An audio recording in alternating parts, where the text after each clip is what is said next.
Welcome to the Stronger Marriage Podcast with Trey and Lee. This week we are talking about 6 things you need to stop doing in your marriage.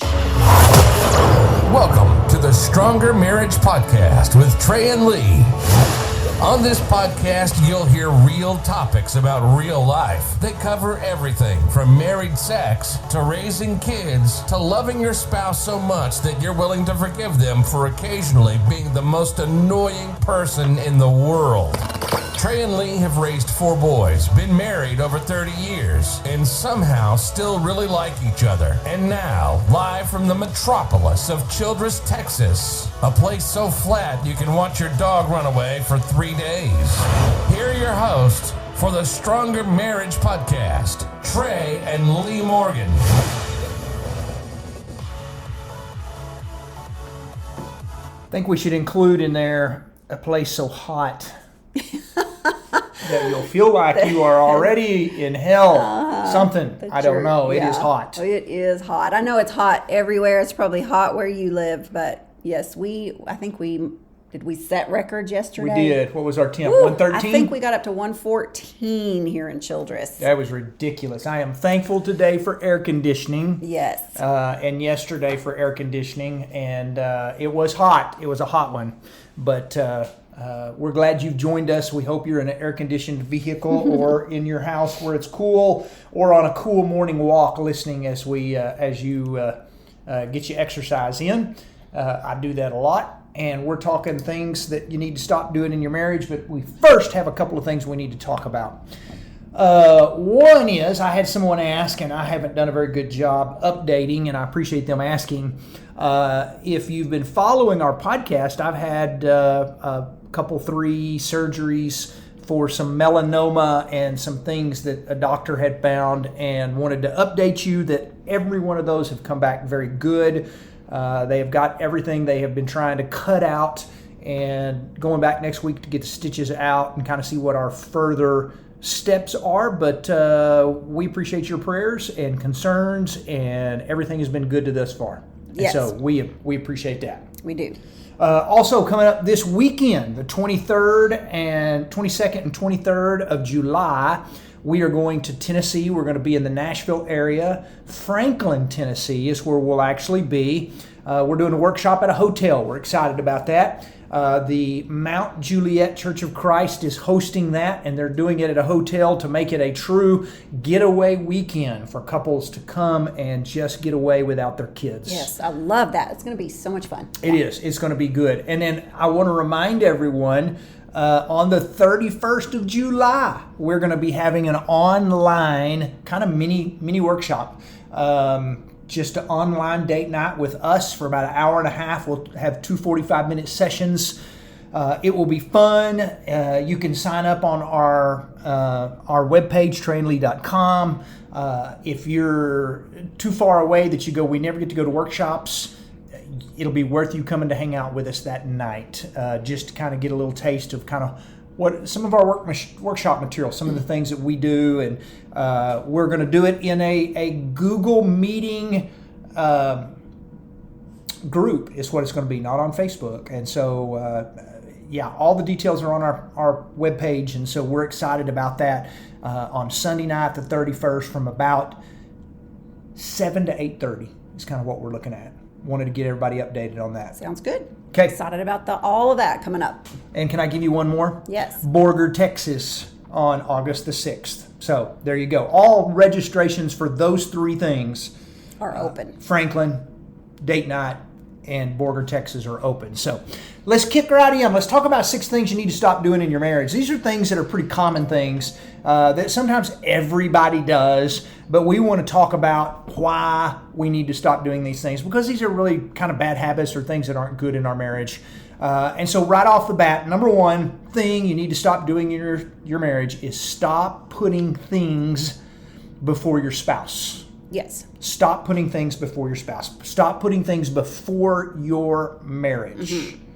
So the first one that we have listed here is work. Yes. And I don't think anybody listening ever goes, I'm going to put all these things in front of my marriage. It's Right. just a habit. Not intentionally. Nothing Yes. intentional, but before you know it, what you've done is you're investing more time and more effort and more, you're talking about work or whatever it is, hobbies, this sort of thing, more than you're talking. You just are focusing more on other things than you are your marriage. And so work is one of those things that, yes, we all have to do it.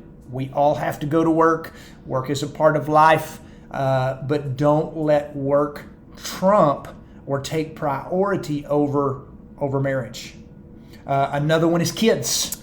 Yes. And maybe the better way to put this is instead of stop putting your kids before your spouse, maybe the best way to say this is don't neglect your marriage while raising your kids, because that's something a lot of couples do. That's a better way to put it, because nobody's telling you to neglect your kids. Nobody's telling you not to give your kids plenty of time and attention.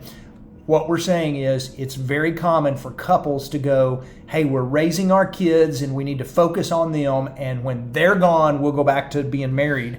And you got to stop putting things before your spouse. And you may think that, that you're nurturing your marriage relationship all along as you're raising kids, but too many couples are finding out when all the kids are gone and they have empty nest that they really weren't nurturing their marriage, because they kind of look across the table at each other and go, we don't really know who each other are anymore. We haven't kept up common interests. We don't have things that we like to do together, that, the kids are gone and all of our activities revolved around them. So now what are we supposed to do? You gotta, that's why we just preach all the time. I think probably every episode we're talking about how important date night is. You got to keep going on dates. You got to keep talking. You got to keep doing fun things together, because those kids aren't always going to be around, and you got to know what to do with yourselves once they're gone. Yeah. And if you're doing those things when the kids are around, you're going to be doing them when the kids leave. That's right. So if you're holding hands and you're being affectionate and you're going on dates and you're taking trips together on occasion, more than likely those will be things that come natural when all the kids are gone. Yes. And at the same time, you're showing your kids what a healthy marriage looks like, which is hugely important. It is. Yes. Another one that people put in front of their spouse are hobbies. Hobbies, yes. And that's, we want to be cautious. We think it's important. Every person needs some away time or alone time or some things, doing things that they like. But if I only get, say, 2 hours a week that I could use to take my wife on a date, or I have a very little amount of time from work and I get a little bit of free time, then I probably ought not to go spend 2 hours on the golf course. Maybe I need to just reconsider maybe playing 9 holes instead of 24 so I can spend some time with my wife today, or whatever it is. Just make sure you're putting some priority over your hobbies of your spouse. And if you're just every weekend tied up doing hobby stuff, that's not always very healthy. Yes. You okay? You ready to move on? Yes. Okay. Stop dishonoring your spouse by correcting them in front of the children or anybody for that matter. Nobody wants to be corrected in front of other people. Nobody really wants to be corrected at all, but in front of other people especially. Yeah. Sometimes criticism is necessary. There are times where you go, I didn't like that, or you shouldn't have said that, or you shouldn't have done that, but not in front of the kids, definitely not in front of people. Save the praise for public and the criticism for private, and you are honestly dishonoring your spouse if you are correcting them in front of the kids, or if you're scolding them in front of the kids or in front of other people. That's just not a good look. And I promise you, your spouse does not like that. And that's something that's not helping your marriage. It's something that's hurting your marriage. And so that's one of the 6 things that if you're doing, that really could use to be stopped. For sure. Stop comparing your spouse to other men or women. Well, that's a good one. Yeah. This kind of goes back comparing. to faithfulness. And you can do this in a lot of ways. Physically, verbally, you don't have to say anything and just go, I wish my wife looked like that, or I wish my husband was more like that. Or you could just, you got to be cautious about, you don't want to say things like, boy, why can't you be more like Sarah's husband who brings her flowers, or Mike's wife who works out more and has lost a lot of weight. And so don't compare your spouse to other people. If you have an issue with the lack of flowers that your spouse is bringing, or the lack of maybe the weight that your spouse has gained, talk to them about that without comparing them to somebody else. Yeah. That's not a healthy thing to do. It's not healthy. And you talk a lot about your spouse should be your standard of beauty.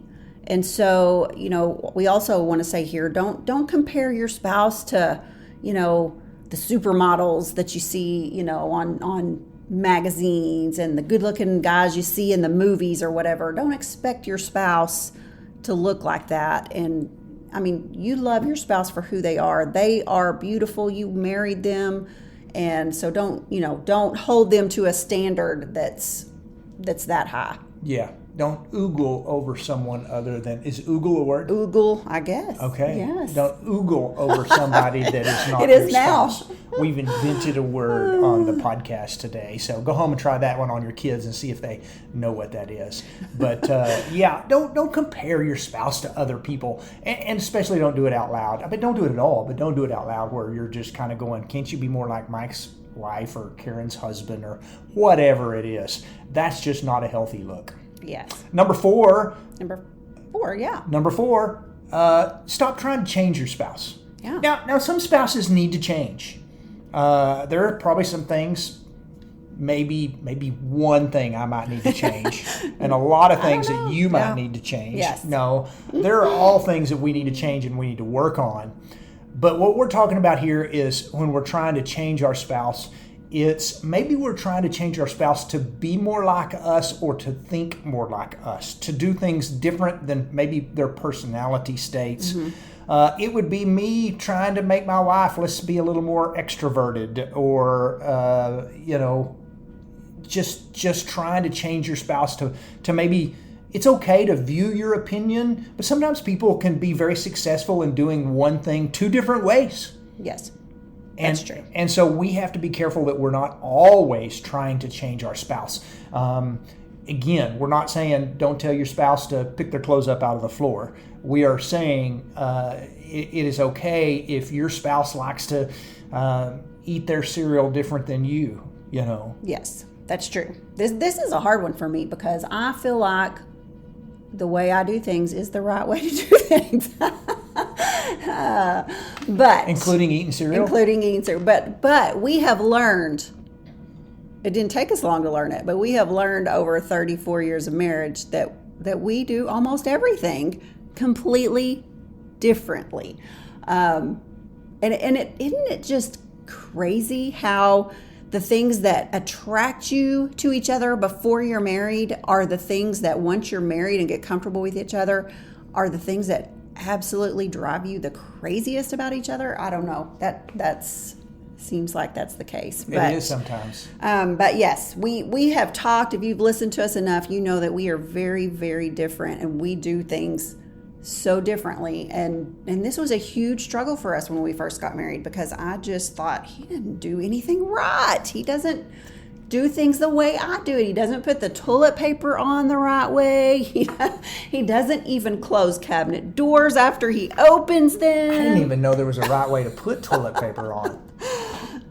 But anyway, yes. Yeah. I'm a morning person and I struggle because honestly, there's so many mornings I get up going, I don't understand why my wife's not up. This is the best part of the day. It's the prettiest part of the day. And she's not a morning person. Mm-hmm. And yet I think she should be, but that's just not who she is. Yes. We're just different people and it's okay to be different. And we still work through that. On everything from the way we drink our coffee or like our coffee to the different traditions that we like about Christmas and different things that we like about that. Now we have lots of similarities, but we just have to be cautious that we're not spending all our time trying to fix the other one because they're broke because they don't see things the way we see them. Yes, the world needs every kind of personality that's out there to get all the different kinds of jobs and things done. Yeah. Everybody's needed. So love your spouse for who God created them to be. And you'll notice, even though opposites do attract, you'll notice that some of your weak points are going to be your spouse's strong points. And that's a healthy thing. I think that's one of the reasons God designed couples who are different to fall in love with one another. And some of your spouse's weak points are some of your strengths, and you just play off of those really well, so that, the things I don't do well, you do well. And so you run with those things. And the things that I do better, I try to run with those and let you do what you do well. And we kind of stay within our wheelhouse of what works well for us. And so there's nothing wrong with being different from your spouse. The part that's wrong is when you're just always trying to quote unquote fix them to be more like you. Yes. All right. Number 5. Number 5. Ooh, stop using sex as a bargaining tool with your spouse. Yeah, and this is one of those that I think I can draw a line on and go, you got to be careful with this, because I think we can have a lot of fun with sex. Yes. What our point is as a bargaining tool is you don't withhold or give sex to get what you want. You don't go, well, I tell you what, when you say okay to the vacation I'm wanting to do, then hey, it's going to be good times. That's not a healthy thing to do in your marriage when you're using sex as a bargaining chip to get your way on stuff. Not a good way at all. But you can have fun with it. That doesn't mean you can't come along and go, hey, I've got 10 minutes tonight, or let's go to bed early tonight, and just, it's okay to have fun, and I've been wanting this and you've been wanting this, and this is a good time for it. And so, yeah, have some fun with it, but don't ever use it as an opportunity to get what you want or withhold until you get what you're asking for. Yeah, you should never feel like you have to earn sex from your spouse. Yeah, if I do enough chores, and we believe in chore play. I like that play on words there. Okay, but we do. I believe in chore play. I know my wife likes when I clean the kitchen, or when I run a vacuum, or when I clean. She likes chore play. I don't mind doing those things, but I also know that I don't do those things solely for the fact that the only way I'm getting sex is if I do some chores around the house. So I do understand that those things do go hand in hand. But at the same time, there's never, well, you didn't get your chores done today, so sorry about you. Right. So it shouldn't be used as a bargaining tool, or it should not be withheld as punishment for any reason. Yeah, So, chore play. You better write that one down. I need to write that one down. I like Chore that. play. We got to do, I'll go do some of that when we're done here in a minute. That's pretty great. Yeah. Number 6, let's get this thing finished. Stop feeding your fantasies or sexual desires with any source other than your spouse. Now, I like this because this can be a lot of stuff.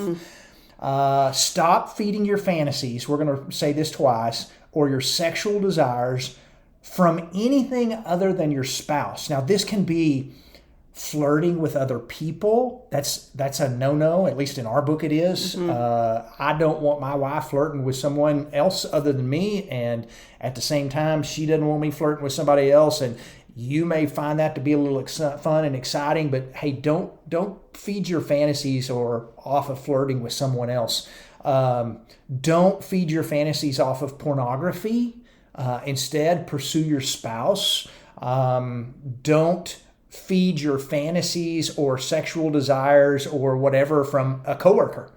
And that doesn't always mean a physical affair or even an emotional affair. But if you're talking about sex with a coworker of the opposite sex, that's probably not a healthy place to be. If you refer to a coworker of the opposite sex as your work wife or work husband, that's really just not a great phrase that probably ought to be used. If you're going to feed your fantasies or your sexual desires, make sure that is coming from your spouse, and there's other places that can take place. Yeah, I mean, romance novels, romance movies. We like romance movies. Sure. We like goofy Hallmark Christmas movies and things like that. But if I'm watching them and my whole sole purpose of watching them is thinking, I wish my wife or my husband was more like that, and that's probably not a healthy thing for me to be enjoying. If I'm getting my frustrations in on my spouse because they're not like the fake person on this movie that we're watching that's super romantic. Yeah. Treat your sexual relationship with your spouse as something to be protected. Guard your mind, your heart, your eyes, your body. If you're flirting with anybody, if you're, talking to somebody that you work with and referring to them as your office husband or your office wife, you are just playing with fire. You really are. Those kinds of things seem totally innocent when they start, but we know way, way too many that have ended in affairs. And you are just playing with fire. You have to treat your sexual relationship with your spouse as something to be protected. Yeah. And that can be as simple as anonymous online flirting with someone. And that can be, somebody that doesn't know who you are. Maybe they know who you are and you're just kidding around being flirty. That can be sharing details about your sex life, which should be private between you and your spouse. Those are all unhealthy things and need to really stop before you get yourself in trouble.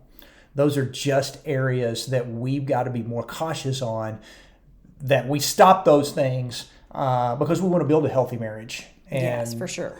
Protect our marriage so that it doesn't come under fire from stupid things that we've done. Yes. Hey, yes. We knocked that out in about 20 minutes. We did. I was looking at that last part there. Guard your mind, your heart, your eyes, your body. We talk some about that in our devotional book, The Wisdom for Your Marriage, because Proverbs is big on that, on guarding your heart. And it all starts with, the things that we're thinking about, the things that we're looking at, and the things that we're doing, the choices that we're making. So, yeah. That's the end of Proverbs 4, and the first verse of Proverbs 5 talks about guarding your heart, your eyes, your mind, your body, that all of those ways are going to be ways in which you're going to be tempted, and you've got to stay on your toes and watch those things. Absolutely. Got to stay on them. So is there anything of these 6, this is a challenge to you who are listening, are there anything of these 6 that we've mentioned that you need to be working on? Or maybe you need to visit with your spouse and say to them, hey, I struggle sometimes with being kind of critical or correct you in front of your friends or in front of our kids, and I'm sorry. Yeah. Maybe you need to say, hey, I'm going to quit trying to change you to be more like me.